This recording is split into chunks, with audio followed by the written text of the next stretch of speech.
ಓಂ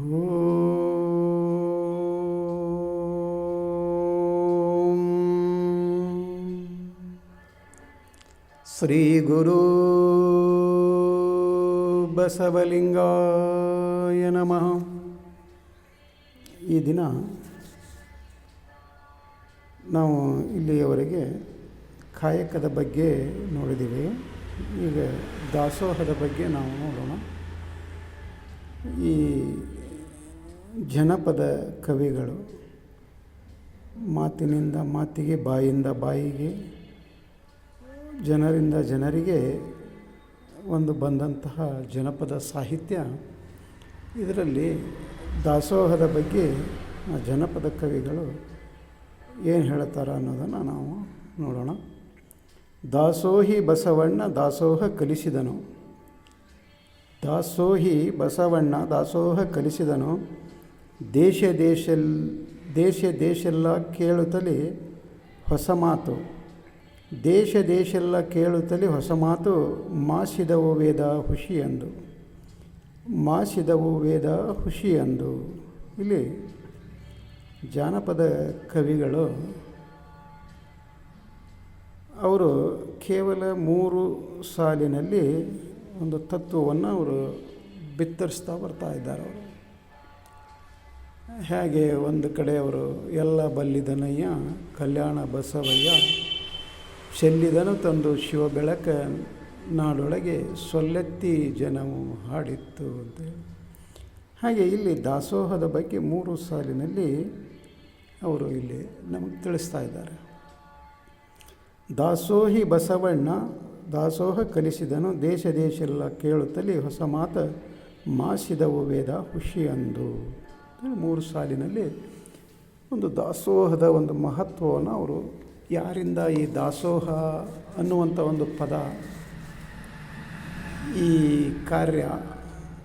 ಕಾರ್ಯರೂಪಕ್ಕೆ ಬಂತು ಅನ್ನೋದನ್ನು ಅವರು ಇಲ್ಲಿ ಹೇಳ್ತಿದ್ರು. ಹಾಗಾದರೆ ಗುರು ಬಸವಣ್ಣನವರ ಪೂರ್ವದಲ್ಲಿ ಅಲ್ಲಿ ದಾಸೋಹ ಇದ್ದಿಲ್ಲೇನು ಅಂತ ಕೇಳಿದಾಗ, ಅಲ್ಲಿ ದಾಸೋಹ ಇರಲಿಲ್ಲ. ಅಲ್ಲಿ ದಾನ ಇತ್ತು. ಅಲ್ಲಿ ದಾನ ಮತ್ತು ದಾಸೋಹ ಇವೆರಡಕ್ಕೂ ತುಂಬ ಜಗಜಾಂತರ ಒಂದು ವ್ಯತ್ಯಾಸ ಇದೆ. ದಾನನೇ ಬೇರೆ, ದಾಸೋಹನೇ ಬೇರೆ. ಇಲ್ಲಿ ದಾನ ಅಂತ ಕೇಳಿದಾಗ ಅಲ್ಲಿ ಕೊಡುವವ ಒಡೆಯ ಆಗ್ತಾನೆ, ಬೇಡುವವ ಅಲ್ಲಿ ದೀನನಾಗಿರ್ತಾನೆ, ಅವನ ಅಡಿಯಾಳಾಗಿರ್ತಾನೆ. ನಾನು ದಾನ ಮಾಡಿದೆ ಅಂತ ಹೇಳಿ ಅವ ಒಂದು ಅಹಂಭಾವ, ಸೋಹಂಭಾವದಿಂದ ಅಂತ ಅವ ಹೇಳ್ಕೊತಾ ಇರ್ತಾನೆ, ನಾನು ದಾನ ಮಾಡಿದೆ ಅಂತ ಹೇಳಿ. ಅವನಿಗೆ ಒಂದು ಸೋಹಂ, ನಾನು ಅನ್ನುವಂಥ ಒಂದು ಹಮ್ಮು ಆತನಲ್ಲಿ ಇರ್ತದೆ. ಹಾಗೆ ಅಲ್ಲಿ ದಾನದಲ್ಲಿ ಇನ್ನೂ ಕೆಲವು ಪ್ರಮುಖ ಘಟನೆಗಳಲ್ಲಿ ನಡೀತಾ ಇರ್ತವೆ. ಏನಂತ ಕೇಳಿದಾಗ, ಅಲ್ಲಿ ಇದ್ದ ಒಬ್ಬ ವ್ಯಕ್ತಿ ಇಲ್ಲದವನಿಗೆ ಕೊಡೋದಕ್ಕಿಂತಾನು, ಮತ್ತು ಇಲ್ಲಿ ಒಂದು ವೈದಿಕರು, ಒಂದು ಪುರೋಹಿತಶಾಹಿಗಳು ಇವರು ಏನು ಮಾಡಿದರು ಅಂದ್ರೆ, ದಾನ ಮಾಡಬೇಕಾದ್ರೂ ಯಾರಿಗೆ ಮಾಡಬೇಕು ಅಂತ ಕೇಳಿದರೆ ನಮಗೆ ಮಾಡಬೇಕು, ಇಂಥ ಜನಾಂಗದವರಿಗೆ ಮಾಡಬೇಕು, ಇಂಥವರಿಗೆ ಅದನ್ನು ದಾನ ಕೊಟ್ಟರೆ ನಿನಗೆ ಪುಣ್ಯ ಬರ್ತೈತಿ ಅನ್ನೋದನ್ನು ವೇದಗಳ ಮೂಲಕ ಅಲ್ಲಿ ಜನರ ತಲೆಗಳಲ್ಲಿ ತುಂಬಿಬಿಟ್ರು. ಅವರು ಅಂದರೆ ಕಂಡವರಿಗೆ, ಅಲ್ಲಿ ಇಲ್ಲದೇ ಇರೋರಿಗೆ ಅಲ್ಲಿ ದಾನ ಮಾಡು ಅಂತ ಹೇಳೋದಲ್ಲ ಅವರು. ಈಗ ಸಾಮಾನ್ಯವಾಗಿ ಈ ದಿನಮಾನದಲ್ಲಿಯೂ ನಾವು ನೋಡ್ತಾ ಇದ್ದೇವೆ. ಯಾವುದೇ ಒಂದು ಅರ್ಚಕ ಇರ್ಬೋದು, ಒಂದು ದೇವಸ್ಥಾನ ಇರ್ಬೋದು, ಅಲ್ಲಿ ಆತ ಹೋದವರಿಗೆಲ್ಲ ಏನು ಹೇಳ್ತಾರೆ ಅಂದರೆ, ಏನಾದರೂ ಒಂದು ದಾನ ಕೊಡಬೇಕು, ಅದು ನಮ್ಮ ಗುಡಿಗೆ ಕೊಡಬೇಕು, ನಮಗೆ ಕೊಡಬೇಕು. ಹಾಗೆ ಇಲ್ಲಿ ಅದನ್ನು ಕೇಳಿ ಬಂದವರು ಸಹಿತಕ್ಕೆ ಅಲ್ಲಿ ಒಬ್ಬ ದೀನ, ಒಬ್ಬ ಭಿಕ್ಷುಕ ಗುಡಿ ಮುಂದೆ ಯಾಚನೆ ಮಾಡ್ತಾ ಕುಂತ್ರೆ ಅವನಿಗೆ ಹಾಕೋದು 1 ರೂಪಾಯಿ. ಅದು ಏನೋ ಮನಸ್ಸು ಬಂದ್ರೆ ಅಲ್ಲಿ ಮತ್ತೆ ಅಲ್ಲಿ ಅರ್ಚಕನಿಗೆ ಗುಡಿಯ ಪೂಜಾರಿಗೆ ಹೋಗಿ ಕೊಡೋದು ತೊಲಿಗಂಟ್ಲೆ ಬಂಗಾರ, ಬೆಳ್ಳಿ, ಧನ, ದವಸ ಇವುಗಳನ್ನೆಲ್ಲ ಅಲ್ಲಿ ಕೊಡ್ತಾ ಇರ್ತಾರೆ. ಮತ್ತು ಆತ ಏನು ಬಡವಾಗಿರ್ತಾನೋ ಅರ್ಚಕ ದೀನ ಆಗಿರ್ತಾನೋ ಇಲ್ಲ, ಆತನು ಒಬ್ಬ ಕೋಟ್ಯಾಧೀಶನೇ ಇರ್ತಾನೆ. ಆದರೂ ಸಹಿತ ಅಲ್ಲಿ ಅವನು ಏನು ಹೇಳ್ತಾನಂದ್ರೆ ಶಾಸ್ತ್ರ ಹಿಂಗೆ ಹೇಳ್ತತಿ, ನನಗೆ ತಂದು ನೀನು ದಾನ ಮಾಡಬೇಕು, ನನಗೆ ತಂದು ಇದನ್ನು ಕೊಡಬೇಕು, ಒಂದು ಆಕಳ ಕೊಡಬೇಕು ಬೆಳ್ಳಿದು, ಒಂದು ಬಂಗಾರದ ಒಂದು ಬೆಕ್ಕು ಕೊಡಬೇಕು ಅಂತೇಳಿ ಹಿಂಗೆ ಏನೇನೋ ಒಂದು ಅವರ ತೆರೆಯಲ್ಲಿ ಒಂದು ಶಾಸ್ತ್ರ ಪುರಾಣ ಇವುಗಳನ್ನೆಲ್ಲ ತಲೆಯಾಗಿ ತುಂಬಿ ಅವರಿಗೆ ಒಂದು ಭಯ ಪಡಿಸಿ ಅಲ್ಲಿ ಆತ ಪಡಿತಾ ಇರ್ತಾನೆ. ಹಾಗೆ ಅವ ಕೊಟ್ಟು ಬಂದಂಥ ವ್ಯಕ್ತಿಯು ಸಹಿತಕ್ಕೆ ನಾನು ಆ ದೇವಸ್ಥಾನಕ್ಕೆ ಇಷ್ಟು ಕಾಣಿಕೆ ಕೊಟ್ಟೆ ಅಂತ ಹೇಳಿ ಮತ್ತೆ ಅಲ್ಲಿ ಏನು ಮಾಡ್ತಾನಲ್ಲ ಅಲ್ಲಿ ಹೆಸರು ಬರ್ಸಿಗಂತ ನಾವು ಅಲ್ಲಿ ಏನು ಕೊಟ್ಟಿರ್ತಾನಲ್ಲ ಅದರ ಮೇಲೆ ಆತನ ಹೆಸರಿರಬೇಕು. ಒಂದು ದೇವಸ್ಥಾನಕ್ಕೆ ಏನೋ ಒಂದು ಕಾರ್ಯ ಮಾಡಿದ್ದಾದರೆ ಅಲ್ಲಿ ತನ್ನ ಹೆಸರನ್ನು ಅಲ್ಲಿ ಬರೆಸ್ತಾನೆ, ಎಲ್ಲರಿಗೆ ಕಾಣೋ ಹಾಗೆ. ಅದು ದಾನ ಆಗ್ತದೆ. ನಾನು ಅನ್ನುವುದೇನೈತಲ್ಲ ಅಲ್ಲೇ ಸೋಹಂ ಅನ್ನುವುದೇನೈತಲ್ಲ ಅದು ಅಲ್ಲಿ ದಾನವಾಗಿ ಅಲ್ಲಿ ಇರ್ತಾಯಿದೆ. ಆದರೆ ಗುರು ಬಸವಣ್ಣನವರು ದಾನ ಅನ್ನೋದನ್ನು ಅಲ್ಲಿ ಹೊಡೆದೊಡಿಸಿ ದಾಸೋಹಂ ಅನ್ನೋದನ್ನು ಅಲ್ಲಿ ಜಾರಿಗೆ ತಂದರು. ಈ ದಾನಕ್ಕೂ ದಾಸಕ್ಕೂ ಏನಂತ ಕೇಳಿದ್ರೆ, ದಾಸ ಅಂದರೆ ನಾನು ಸೇವಕ, ತೆಗೆದುಕೊಳ್ಳುವ ಮಾಲೀಕ. ನಾನು ಯಾರಿಗೆ ಅಲ್ಲಿ ಒಂದು ಏನಾದರೂ ಕೊಡ್ತೇನೆ ಅಂದರೆ ಅವ ತೆಗೆದುಕೊಳ್ಳುವ ಒಬ್ಬ ಮಾಲೀಕ ಆಗ್ತಾನೆ. ನಾನು ಅದನ್ನು ಕೊಡುವವ ಇಲ್ಲಿ ಸೇವಕ. ಅಲ್ಲಿ ತೆಗೆದುಕೊಳ್ಳುವ ಶಂಕರನಾದರೆ ಇಲ್ಲಿ ನಾನು ಕೊಡುವವನ ಇಲ್ಲಿ ಕಿಂಕರ ಆಗ್ತೀನಿ ಅನ್ನೋದನ್ನು ಗುರು ಬಸವಣ್ಣನವರು ಆ ದಾನವನ್ನು ಬಿಡಿಸಿ ದಾಸೋಹವನ್ನು ಜಾರಿಗೆ ತಂದರವರು. ಈ ದಾಸೋಹ ಅಂತ ಕೇಳಿದಾಗ ಇಲ್ಲಿ ಕೊಡುವವನು ದೊಡ್ಡವಾಗೋದಿಲ್ಲ, ತೆಗೆದುಕೊಳ್ಳುವವನು ಸಣ್ಣವನಾಗೋದಿಲ್ಲ. ಕೊಡುವ ಸಣ್ಣವನಾದರೆ ತೆಗೆದುಕೊಳ್ಳುವ ಅಲ್ಲಿ ದೊಡ್ಡವಾಗಿರ್ತಾನೆ. ಹಾಗೆ ಮತ್ತು ಈ ದಾಸೋಹ ಮಾಡಿದ ನಂತರ ಅಲ್ಲಿ ಯಾವುದೇ ಒಂದು ನಾಮಫಲಕದ ಅವಶ್ಯಕತೆ ಇಲ್ಲಿ ಬೀಳೋದಿಲ್ಲ. ನಾನು ಕೊಟ್ಟೆ, ನಾನು ಮಾಡಿದೆ, ದಾಸೋಹ ಮಾಡಿದೆ ಅನ್ನೋದು ಅಲ್ಲಿ ಆ ನಾಮಫಲಕವಾಗಲಿ ಅಥವಾ ಹೆಸರು ಬರೆಸಿಕೊಳ್ಳೋದಾಗಲಿ ಇಲ್ಲಿ ಬರೋದಿಲ್ಲ. ಅದು ಮತ್ತೆ ಕೊಟ್ಟು ಅಲ್ಲಿ ಕುದಿಯಲು ಬೇಡ ಅಂಥೇಳಿ ಒಂದು ಕಡೆ ಸರ್ವಜ್ಞ ಹೇಳ್ತಾನೆ.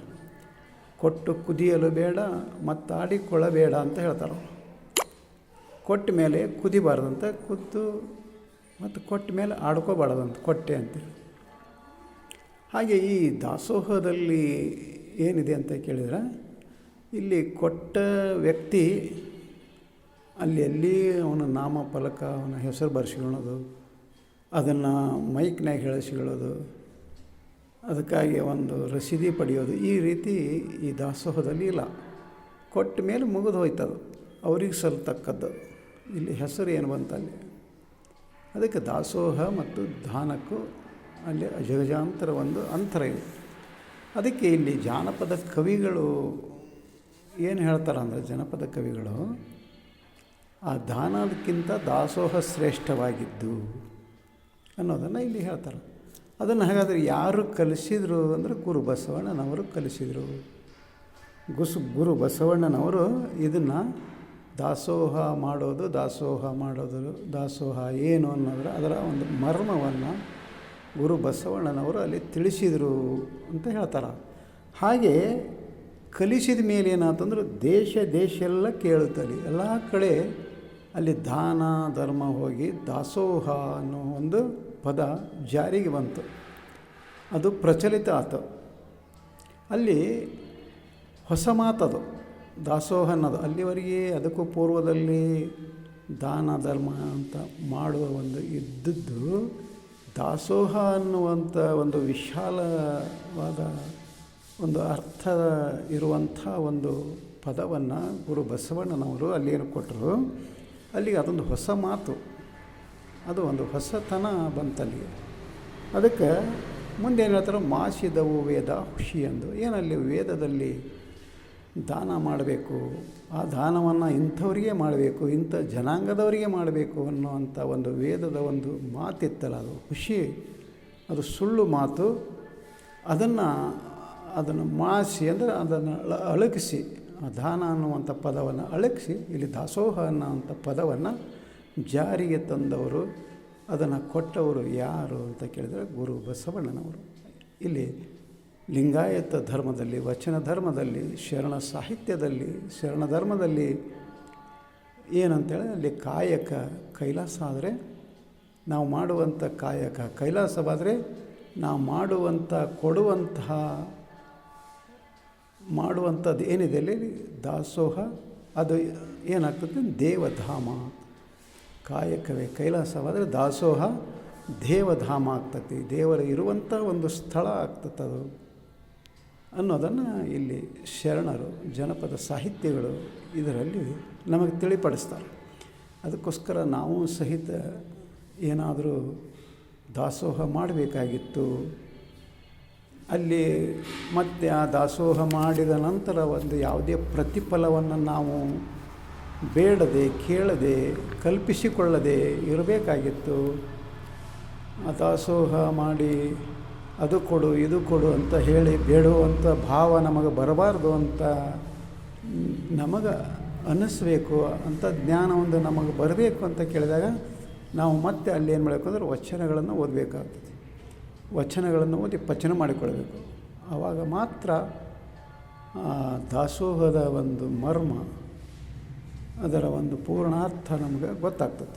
ಅದಕ್ಕೋಸ್ಕರ ವಚನಗಳನ್ನು ಓದೋಣ, ಪಚನ ಮಾಡಿಕೊಳ್ಳೋಣ ಅಂತ ಹೇಳುತ್ತಾ ಈ ವಚನಕ್ಕೆ ವಿರಾಮ ಕೊಡ್ತಾ ಇದ್ದೇನೆ. ಶರಣೋ ಶರಣಾರ್ಥಿ.